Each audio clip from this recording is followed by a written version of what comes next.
Hello students, I am Seema Kushwaha from physics department. आज हम पढ़ेंगे काल्पनिक तथा घूर्णी ऊर्जाओं का क्वांटीकरण of vibrational and rotational energy. तो हम यहाँ पर देखते हैं पहले घूर्णी ऊर्जा स्तर, रोटेशनल एनर्जी लेवल क्या होता है। इस पे घूर्णन करते अणु का सबसे सरल प्रतिरूप डंबल प्रतिरूप है, जो कि यहाँ पर चित्र पे दिखाया गया है। इस प्रतिरूप में दो परमाणु है जिनके द्रव्यमान है m1 और m2, जो एक दूसरे से r दूरी पर स्थित है। ये दोनों परमाणु एक दूसरे से दृढ़ता से बंधे नहीं है, बल्कि घूर्णन गति के प्रभाव में इनकी बीच की दूरी में परिवर्तन हो सकता है। यहाँ पर दो परमाणु हैं जिनकी मास है m1 और m2, जो एक दूसरे से r दूरी पर m1 और m2 जो है वो एक दूसरे से r डिस्टेंस पर स्थित है। दोनों परमाणु हैं वो एक दूसरे से दृढ़ता से बंधे नहीं है, बल्कि घूर्णन गति के प्रभाव से इनकी बीच की दूरी में परिवर्तन हो सकता है।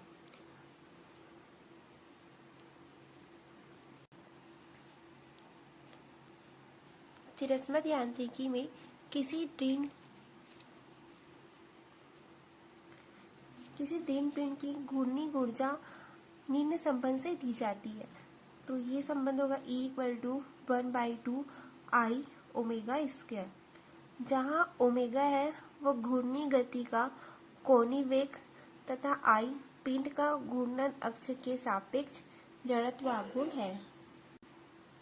चूंकि ओमेगा होगा 2 म्यू रोड, जहाँ म्यू रोड प्रति सेकंड घूर्णन की संख्या है, अर्थात घूर्णी आवृत्ति रोटेशनल फ्रीक्वेंसी है। I होगा समेशन mi ri स्क्वायर।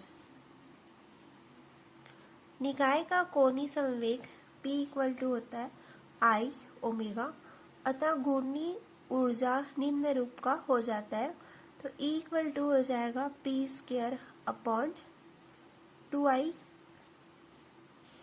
इस प्रकार की घूर्णक की संभव घूर्णी ऊर्जा स्तरों को ज्ञात करने के लिए हमें श्रोडिंगर समीकरण को हल करना होगा।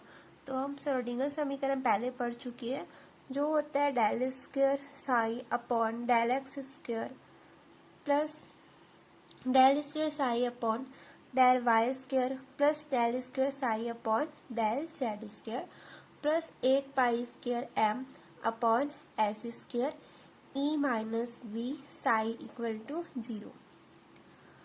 इस समीकरण में m म्यू तथा v 0 रखने पर, क्योंकि v 0 जब तक घूर्णक को पूर्णतः दृढ़ न माने, घूर्णन के साथ किसी प्रकार की स्थिति ऊर्जा संबंधित नहीं होती है। इस स्थिति के लिए श्रोडिंगर समीकरण का हल होगा del square psi upon del x square plus del square psi upon del y square plus del square psi upon del z square plus 8 pi square mu upon h ई साई = 0। उपयुक्त समीकरण का हल साई, जो कि एकल मान, सीमित तथा सतत हो, आइगन मान E के कुछ मानों के लिए ही प्राप्त होता है। तो आइगन मान होगा E=h²j+j+1 upon 8 pi square mu r square. तो यहाँ पर हो जाएगा ये h²j+1 8 पाई स्क्वायर और म्यू r स्क्वायर को I लिख सकते हैं। तो जहाँ घूर्णी क्वांटम संख्या j का मान पूर्ण संख्या 0, 1, 2 हो सकता है, अतः हमें j के विभिन्न मानों के संगत विविक्त ऊर्जा स्तरों की श्रेणी है वो प्राप्त होती है, तथा इन ऊर्जा स्तरों की ऊर्जा J का मान बढ़ने से 4 गुना बढ़ता है। यहाँ पे भिन्न ऊर्जा स्तरों को दिखाया गया है।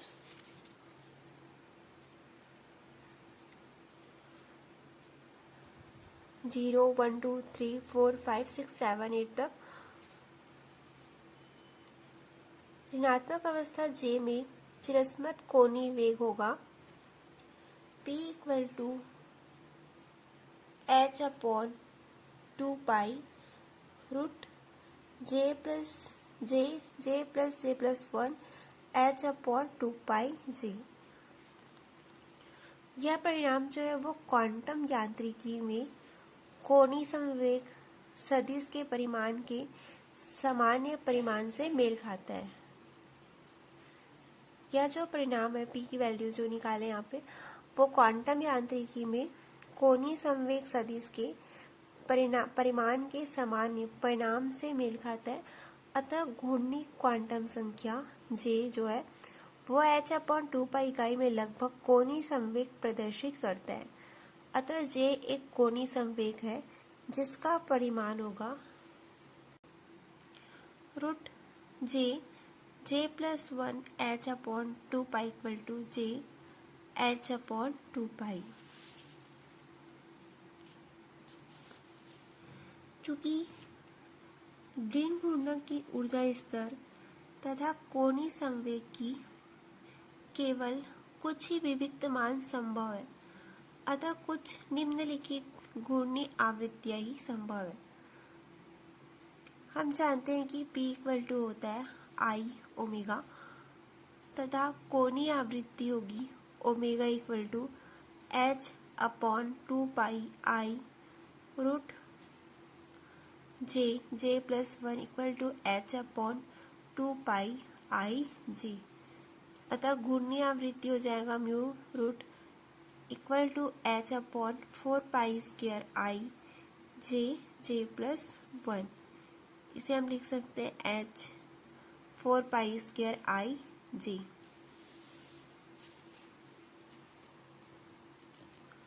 इसके आगे हम देखते हैं काल्पनिक ऊर्जा स्तर क्या होता है।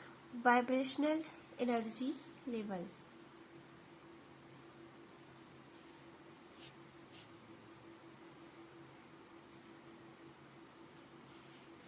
वाइब्रेशनल एनर्जी लेवल में किसी द्विपरमाणुक अणु में कंपन दोलन का सबसे सरल रूप इसके प्रत्येक परमाणु का एक दूसरे की ओर तथा एक दूसरे से दूर सरल आवर्त गति है। जो किसी द्विपरमाणुक अणु में कंपन या हम दोलन बोल सकते हैं, जो दोलन है वो सबसे सरल रूप इसके प्रत्येक परमाणु का एक दूसरे की ओर तथा एक दूसरे से सरल आवर्त गति है, अर्थात संतुलन अवस्था में विस्थापन समय का ज्याफलन होता है। दो परमाणु के इस प्रकार की गति को आसानी से एक द्रव्यमान बिंदु की संतुलन अवस्था से आवर्त गति में बदला जा सकता है। जो दो प्रकार की इस प्रकार की गति है उसको आसानी से एक द्रव्यमान बिंदु का संतुलन अवस्था से आवर्त गति में उसको बदल सकते हैं। तो किसी द्विपरमाणु अणु में दोलन का सबसे सरल रूप है इसके प्रत्येक परमाणु का एक दूसरे की ओर तथा एक दूसरे से दूर सरल आवर्त गति है, अर्थात संतुलन अवस्था में जो विस्थापन है वो समय का ज्याफलन होता है और दो परमाणु के इस तरह की गति को आसानी से एक द्रव्यमान बिंदु की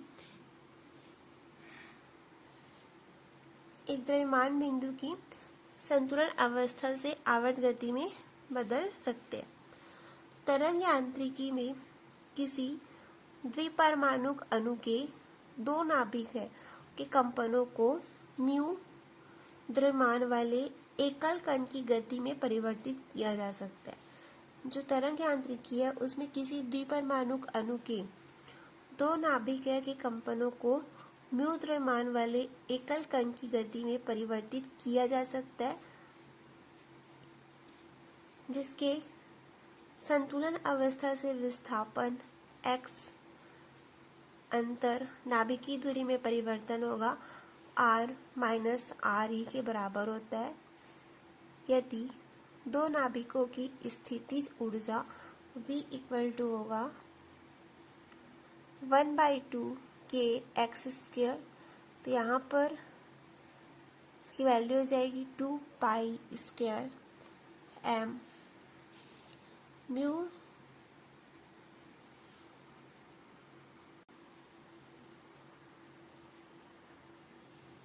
2 पाई m mu square oscillation x square है।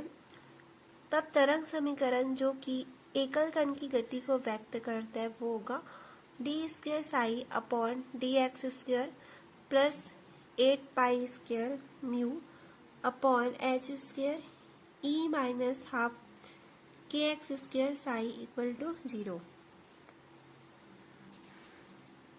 जब उपयुक्त समीकरण को गणितीय रूप से सरल करेंगे तो हमें जो हल मिलेगा वह एकल मान सीमित सतत होता है तथा अनंत पर समाप्त हो जाता है। यह मान है वो काल्पनिक ऊर्जा E के सभी मानों के लिए नहीं होता बल्कि E के उन मानों के लिए हमें ऐसा हल मिलता है जो निम्न संबंध से प्राप्त होते हैं। तो ई म्यू इक्वल टू होगा h upon 2 pi root k upon mu mu plus half equal to हो जाएगा h mu oscillation mu plus 1/2। इसे हम लिखेंगे इक्वेशन 1 जहाँ म्यू है वो काल्पनिक क्वांटम संख्या है और यह केवल पूर्णांक मान ग्रहण करता है अर्थात म्यू इक्वल टू होगा 0, 1, 2। समीकरण 1 है वो आवर्त रूप से कंपन करते अणु का वह ऊर्जा मान है जो क्वांटम यांत्रिकी द्वारा मान्य है। जो समीकरण 1 है वो आवर्त रूप से कंपन करते अणु का वह ऊर्जा मान है जो क्वांटम यांत्रिकी द्वारा मान्य है अर्थात समीकरण 1 से प्राप्त ऊर्जा मान ही आवर्त कंपन करते अणु की ऊर्जा होती है। चित्र में काल्पनिक गति करते अणु के ऊर्जा स्तर को दिखाया गया है जिसमें बराबर दूरी पर स्थित ऊर्जा स्तर की श्रेणी होती है। यहाँ पर डायग्राम में काल्पनिक गति करते हुए अणु के ऊर्जा स्तर को दिखाया गया है जिसमें बराबर दूरी पर स्थित ऊर्जा स्तर की श्रेणी है। यहाँ पर निम्नतम ऊर्जा स्तर म्यू इक्वल टू 0 तो E इक्वल टू 0 नहीं होती। अगर म्यू इक्वल टू 0 है तो एनर्जी है वो E इक्वल टू 0 नहीं होती बल्कि E इक्वल टू होगा हाफ एच म्यू ऑस्किलेशन होती है। अतः सबसे निम्नतम काल्पनिक स्तर की ऊर्जा शून्य नहीं होती बल्कि इसका कुछ मान जैसे E equal to half H mu oscillation होता है। इसे शून्य बिंदु ऊर्जा कहते हैं।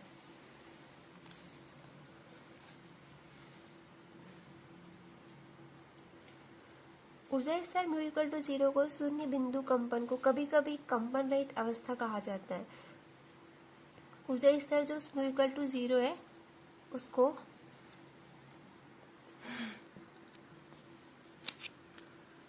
कभी कभी कंपन रहित अवस्था भी कहा जाता है।